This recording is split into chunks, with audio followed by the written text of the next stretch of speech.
Assalamu alaikum rahmatullahi wa barakatuh. My name is Abdurrahman Ahmed Usman. My matter number is PD 190018. I am section 10. Today I would like to talk about title for metal casting process for solidification and convex roll. So I would like to present abstract and introduction for special. So I would like to start. So the first slide is for abstract. Solidification is a crucial criteria to consider when evaluating the quality of material generated by the casting process. Casting error do not happen by the change in the rise when a change in manufacture process is not properly managed and something goes wrong. They are caused by poor casting techniques in one or more of a basic operation, such as equipment utilized or by design of item. In most cases, casting have a minor flaw and is continuous that contribute to typical quality fluctuation. When such fault compromise the aesthetic or sound functioning of the casting, there are deemed defects. The same casting sector suffer more loss, and as a result of a defective casting, as a result, the failure can be overcome by medical investigation. This paper goal is to conduct the research. Many products are created utilizing the casting method because it is cost effective and allow for creation of a complex shape. A failure can be used by a single well-defined cause or by combination of circumstances in which the case necessary prevented measured heavier. So I would like to move about the introduction. The introduction for metal casting process. The metal casting process starts with the creation of mold, which is the reverse shape of objects that need to be made. A refractory material like a sand is used to make the mold. The metal is heated in an oven until it melts, then poured into the mold cavity as a multi-metal. The liquid assumes the shape of cavity which corresponds to the part of shape. In a casing process, the material is heated until it completely melts, then poured into the mold cavity. The multi-metal began to cool as soon as it's placed in the mold. Solidification begins when the temperature falls below the material freezing melting point. Solidification is a transformation of material phase and is never based on whether it's pure elemental or an alloy. The melting point of pure metal is the temperature at which it solidified freezing point. Casting solidification, which accompanied by a volumetric contraction, causing numerous primary casting flow, including shrinkage, fractures, and distortion. So I would like to move about expandable multi-casting. So this figure shows us the expandable multi-casting. So the right hand shows permanent mold and the left hand shows the permanent pattern and expanded precision.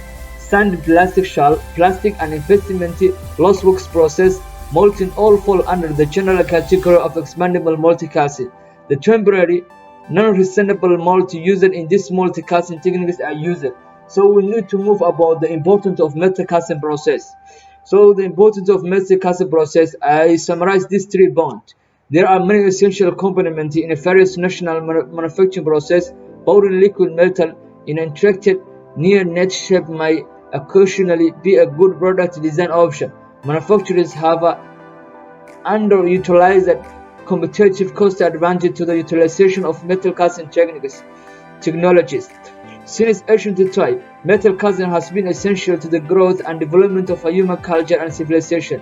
Metal casting now plays a big role in our daily life and is more crucial than it has ever been after 500 years of technical development. Casting is used to make a huge number of metal components in everyday design.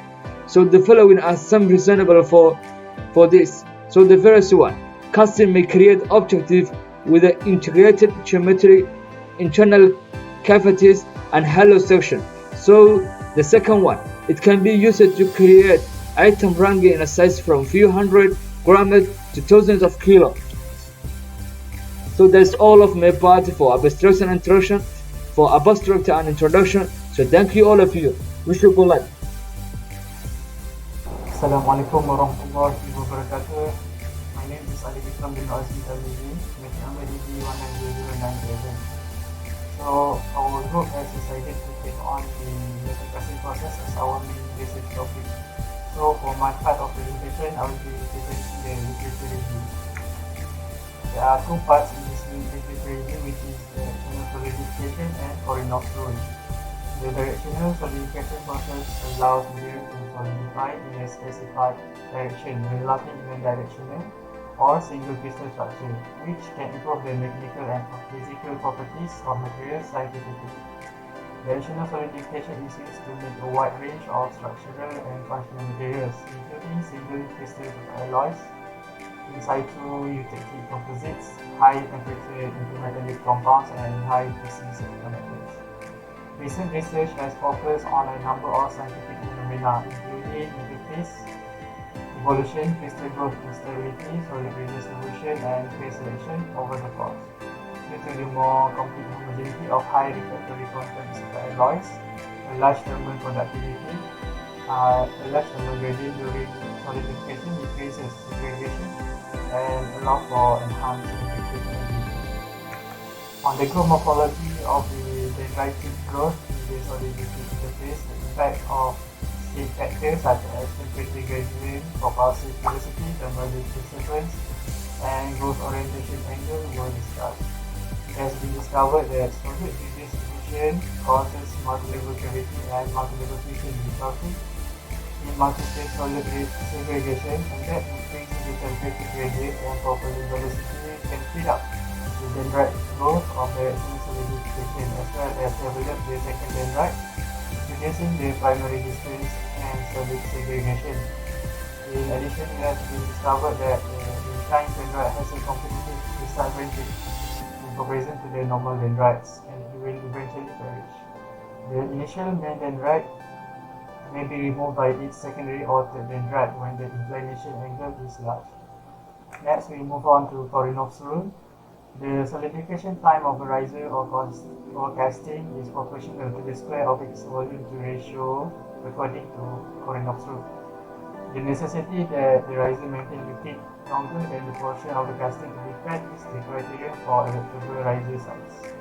Because of the limitations of Koronov's rule, such as neglecting the effect of liquid flow from the riser on the solidification time, adaptations of the rule have been implemented in reality and in the industry. The solidification time of a particular casting process section is proportional to the square of its area to perimeter ratio, according to an extension of Koronov's rule. Next, for sections of a complicated casting, this ratio can be paired with a weighting factor based on shape and material known as the modulus. One of the most recent studies focus on determining the approximate height of thermal hotspots in high pressure die casting components. Based on the past research, certain assumptions have been made. The thermal modulus and the new form constant in Koronov's rule have been determined based on this research, allowing thermal spots in high pressure die cast components to be identified. I think that's all for me for the literature review. Thank you. Hi, my name is Anas Nashuha. So we move to the methodology of our topic, which is Chevrionov rule. So I can give an example, which is pinballing. So according to the Chevrionov rule, part of the casting with high volume to surface area ratio will take a long time to harden.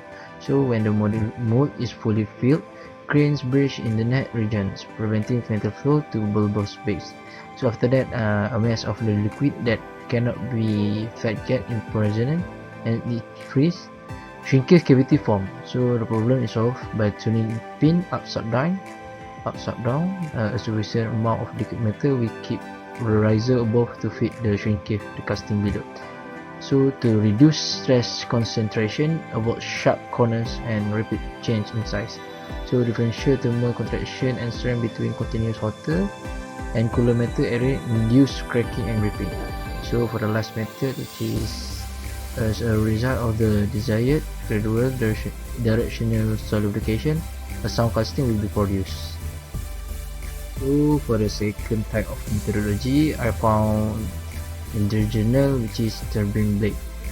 So first method, which is the master alloy was recast and poured into a step shaped mold with the very thickness And then after that, before and after casting, the mold was put in sandbox and warmed to 90 degrees Celsius.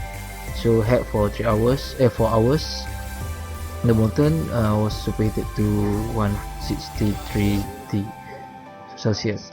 So for the third, which is at 1000 Celsius, homogenize the milk before pouring it into the mold. So the fourth, which is a high resolution scanner, was used to examine the grain morphology, and the grain size was measured using the area technique. So for the lastly, which is micro hardness tester with a load, for this is our parameter. So that's all for me. Thank you. Good day everyone, my name is Alison Saundra Palmer and my matrix number is CD10212 and I am from Group 1 Section 10 Manufacturing Technology. So my group members are doing experimental on chapter 4 metal casting process. So on this topic I am going to explain on the experimental setup. So there will be two 1 mm thick copper plates served as the two side vertical walls of an acyclic hollow in which the experiment will be conducted. The two sides will be placed right next in two cooling water tanks, and the two side walls of the chamber will be cooled during the solidification process by pumping cool water into the tank at a set pace. The thermostat water bath will be filled with water and ice will be provided for the cooling water. The cavities, top, front, rear and bottom walls will be well insulated, leaving a slit for the top plate and light sheet to feed through. The solution will be melted completely before being placed into a cavity that had been heated 85 degrees Celsius to create a 70 mm deep bath. To start the solidification, cooling water will be poured into the tanks. The solution will then be cooled in a cuboid mold in a freezer to create the consumable cooler. The temperature measurements experiments will be carried out independently of the observation experiments. As we see in the diagram, that is the experimental setup. And this is the component setup of our experiment. That's all from us. Thank you. Assalamualaikum warahmatullahi wabarakatuh. My name is Ahmad Shazri bin Ahmad Zaki. My matrix number is CD190058. So today I'm going to talk about analysis of the results that we look into an article. So from figure 5 shows the solidification morphology in the cavity at various points. Figure 5a shows the frozen thickness increase entirely on mold walls at initial stage of chilling for 300 seconds. For figure B, shown a few tiny equax grains develop as the solidification process progresses. Third stage, several bigger equax crystals appear in the cavity in the lower section, as shown in figure C. The equax crystal continue to expand during the melt throughout the solidification process, as shown in figure 5D. So next slide is figure 5.2, showing a schematic of development of numerous microscopic structural zones in cast mold, which means throughout the process of solidification from nucleation and solution, it generates to become equax grains and becomes the crystal form. Next slide, figure 5.3, showing the coalescence between two crystals during sinking the starting process before they solidify. So in the last slide of analysis of the result discussion, shown the figure 5.4. Figure 5.4 tells us the process of a downward moving equax crystal that will bonding with the rest that are already almost solidified.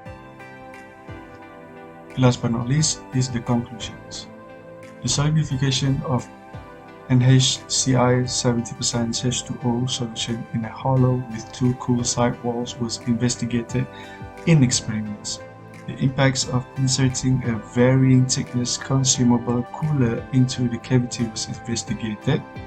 The temperature distribution and the morphological variation of the crystal were recorded during the process.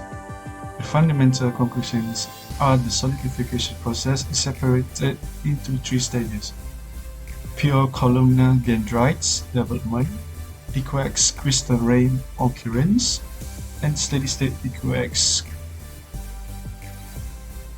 crystal block columnar growth. Next, the use of a consumable cooler can drastically lower the temperature of the mold center zone. Melting the consumable cooler can provide a high amount of equiax grain while also refining the crystal size. The equiax crystals injected can inhibit the formation of columnar dendrites, hence favoring CRT. As follows, CAT happens in the reference experiments without a cooler when the temperature gradient is reduced to 2.8 degrees Celsius. The CET happens in the experiment with consumable cooler even when the temperature differential is a grade as 6.2 degree. Finally, a thicker consumable cooler can introduce more equiax crystal of smaller sizes. As a result, the rate of solidification and the compactness of the solidified structure increase. That's all for me. Thank you.